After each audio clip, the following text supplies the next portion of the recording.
respondimos con lo que podíamos, ¿no? Y de las formas que pudimos y que tuvimos a la mano. Mucha gente salió a la calle, tú veías marchar a contingente de monjas a un lado del contingente de los metaleros. Entonces, México como sociedad reaccionó de formas inéditas porque pasamos por una barbarie que también fue inédita. Entonces, las formas de reaccionar fueron con lo que teníamos literalmente a la mano. Y en este caso fue lo que hice yo. O sea, yo no soy reportero, no soy periodista. Me compré un día antes un libro de cómo hacer entrevistas que nunca lo usé, por cierto, nada más saqué como...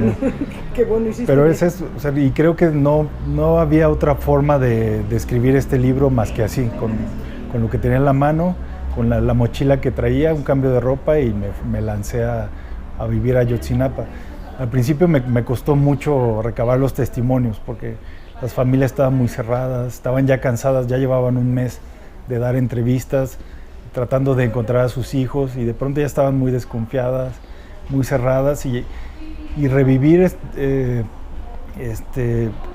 las versiones que daban a los medios, pero nada más a nivel literario o técnico, sino a nivel personal fue muy, muy complejo. También el cambio de vida, o sea, yo estaba escribiendo mi novela en mi casa en Oaxaca, haciendo como ficción muy feliz y de pronto estaba viviendo en la normal, acompañando al movimiento todos los días. O sea, fue un cambio también muy, muy fuerte para mí como persona. Sí, ponerle pausa a esa ficción desde Oaxaca y que dices, yo me voy, ¿no? O sea, yo voy a estar ahí. ¿Cómo es que tomas esa decisión de irte a Ayotzi? Pues fue gradual. Es cierto que reaccionamos paulatinamente, ¿no? No fue inmediato el golpe mediático y tampoco de información, porque incluso había mucha confusión. El primer número que se manejaba era de 58 desaparecidos, fue bajando, no se sabía muy bien qué estaba pasando. Y dio la casualidad que en mi columna de MX, una semana antes, había escrito sobre desapariciones forzadas. Era un artículo sobre eso y sucede justamente una semana después lo de Ayotzinapa.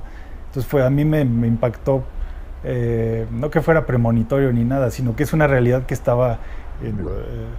y primero ensayé ir a Ayotzinapa con una caravana, fuimos a llevar una donación de libros, fue mi primer acercamiento con los chavos del comité. Sí, yo les propuse dar un taller de narrativa, dije, o sea, tampoco sabía muy bien, para serte sincero, no sabía muy bien a qué iba. Encontrar otras vías de ficción, que este caso no lo es, pero a partir de lo que es la función social del escritor, tú has encontrado ahí una vena. No es el primer libro en donde pones sobre la mesa tu compromiso social, y alguna vez leí en tu columna de MX y demás, que vienes además de una familia de maestros, ¿no?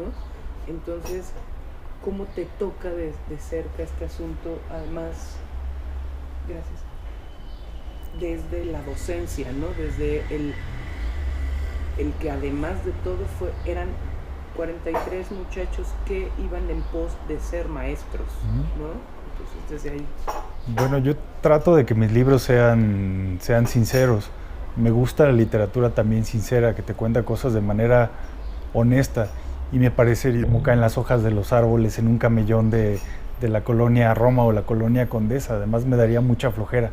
Es exactamente el tipo de literatura que detesto.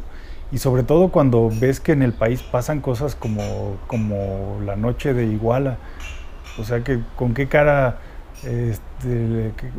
pienso en mi sobrino de 10 años, que es lo más cercano que tengo a un hijo. O sea, ¿qué cara le voy a poner de aquí a 20 años cuando me diga ¿y qué hiciste cuando pasó lo de el 2014? Y decirle, bueno, pues hice lo mejor que pude, un libro sobre eso. Entonces tampoco es como un programa que yo me imponga hablar de ciertos temas. Simplemente son los temas con los que me siento empático porque me tocan de alguna forma y es mi forma de reaccionar también ante esos temas y esas cosas que considero injustas. Narrándolo, poniéndole un orden a eso y buscando respuestas, buscando y generando memoria. En este caso particular, el libro de Ayotzinapa también tenía la intención de dejar memoria. No me gustaría que las generaciones que vienen piensen en nuestra generación como la generación que dejó de sangrar a México, dejarlo de sangrar hasta morir. Y este libro es un esfuerzo por dejar ese testimonio. Sé que la literatura no va a cambiar al país, pero este tipo de cosas me gustaría que hicieran que la gente cambie su eje un poquito y que le haga decidirse a tomar acciones que de veras transformen al país. Entonces me gusta ese tipo de literatura, la que te sacude, te estremece y te cambia tu eje, o te vuelve más empático ante este tipo de cosas. Ahora, Los dos que ya tienen manuscritos de 100 páginas, 120 páginas, y creo que no valoramos como el poder que tiene la escritura. Pensamos mucho que la literatura nos empodera, nos vuelve mejores personas, o más guapos, más bonitos, pero no nos ponemos a pensar que la escritura es lo que de veras nos empodera. Entonces yo sé que la escritura, no sé cómo decirlo, pero sí es eso, creo que esa es la palabra, le pone cierto sentido a esta cosa inconmensurable que en apariencia no tiene sentido, a todo este horror. Narrar el horror creo que también es necesario, y sobre todo para dejar memoria, dejar la constancia ahí y hacer contrapeso a toda esta verdad oficialista que tratan de imponerlos por todos lados. Vivo en Oaxaca hace casi 10 años. Es muy distinto a Guerrero, a pesar de que coinciden muchas cosas y de que son estados vecinos, tristemente por cosas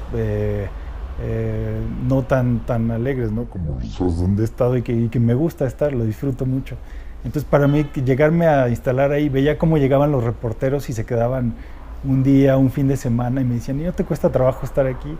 Yo, pues la verdad, así, no, la neta no. Yo creo que ante Ayotzinapa es lo que te decía un poco hace rato, que es un suceso inédito para México como sociedad, y que las formas de respuesta que estamos encontrando también son inéditas. Y por ejemplo, el concepto de desaparición forzada es nuevo para nosotros como país. Creo que el primer caso donde se usa es el de Rosendo Radilla. O sea, ni siquiera mencionábamos el concepto, ¿no? Como imaginario, para nosotros no existía el concepto de desaparición forzada. Entonces, creo que esto se debe a este otro concepto que Arnaldo Córdoba, por el tamaño de los países, te das cuenta que estamos muy cerca y no lo decimos, pero en esencia tenemos elementos que nos podrían hacer aseverar que el régimen del PRI, encabezado en este momento por Peña Nieto, es una dictadura para fines prácticos. Entonces, pues creo que también como sociedad Ayotzinapa nos está haciendo empezar a nombrar las cosas con el nombre que se merecen, aunque nos resulte doloroso de principio, ¿no? Reconocerlas, y después, yo creo que lo pude hacer porque hice todo mal.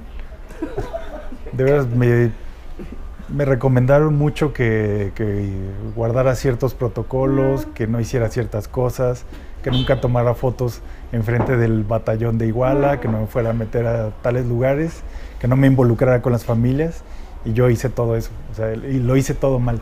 O sea, no tuve ningún curso para tratamiento de víctimas, me iba a comer a su casa con ellos, platicaba todo el día con ellos.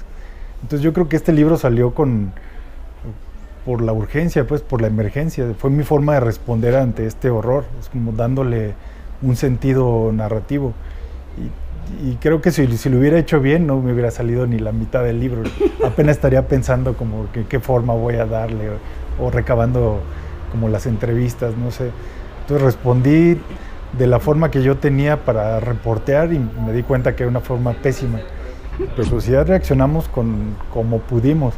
Y yo reaccioné también como periodista con las herramientas que tenía, que en mi caso son fundamentalmente narrativas. Y pensaba en ejemplos como Operación Masacre o A Sangre Fría de Truman Capote. Tenía ese ejemplo muy en mente, no que me compare con Capote ni con Rodolfo Walsh. La forma. Y que ahora te das cuenta que esta señora bielorrusa, esta Svetlana Alexievich, es como trabaja. Y creo que la potencia del lenguaje tiene mucho que ver con la potencia de los hechos que ocurrieron y de los testimonios. Entonces convergieron, creo que convergió todo fue por un mismo cauce. Sí. Pues ya, bueno, a nivel ya de estrategia narrativa, sí tuve que decantarme por un narrador neutral, en tercera persona, que fuera capaz de saltar a todas estas ópticas, porque es un libro con muchos personajes. Entonces, preferí eso a hacer como un libro polifónico, muy oral, que creo que eso haría solamente que se perdiera como el hilo de la narración, que no quería perder la atención del lector o las lectoras con un libro que fuera tan polifónico, o un mosaico donde cada personaje hablara de forma distinta, porque eso creo que solo iba a distraer de la esencia del libro, de la reconstrucción y de los perfiles de los chavos. Entonces por eso tomé esta decisión de hacerlo. Es cierto que a veces no sabes que es un narrador ficticio el que está contando eso, pero al mismo tiempo me gustaría pensar que la gente asume el pacto de que lo que le estoy contando o ese diálogo que le estoy poniendo de otra forma tuvo lugar. A lo mejor no en esencia, cambió un adjetivo, una palabra, pero que esa plática entre un estudiante y su papá en efecto tuvo lugar, porque fue así como me la narró de Gay Talese, por ejemplo.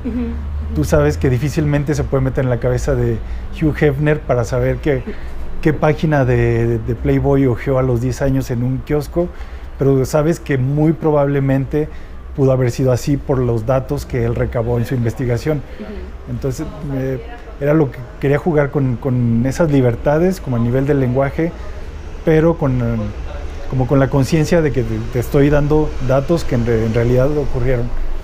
Y ahora, podría haber escrito cómodamente desde un departamento en la colonia Roma con toda la información en internet, como muchos libros que han salido, pero no hubiera salido un libro como este, no hubiera tenido esa potencia. Entonces lo hice como pude, y fíjate que los primeros meses cuando estuve en Ayotzi no escribí, o sea, ahí se me olvidó todo, ahí yo no estaba como escritor, había que cargar los víveres y órale, había que ponerse a chambear, había que ir a una marcha, hacer brigadeo, limpiar los pisos, lo que hiciéramos ese día era la prioridad del día.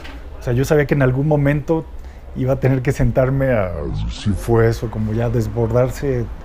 Creo que la prosa tiene un poco eso, esa sensación como de desbordamiento, de un caudal que no para, porque fue así como lo escribí.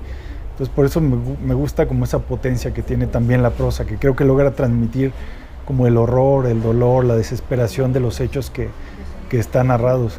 Entonces fue todo como muy sincero también a nivel de escritura, pues, porque fue escrito así, como muy en carne viva también, y muy con ese ritmo también frenético. Entonces, pero me gusta que lo hayas visto, pues.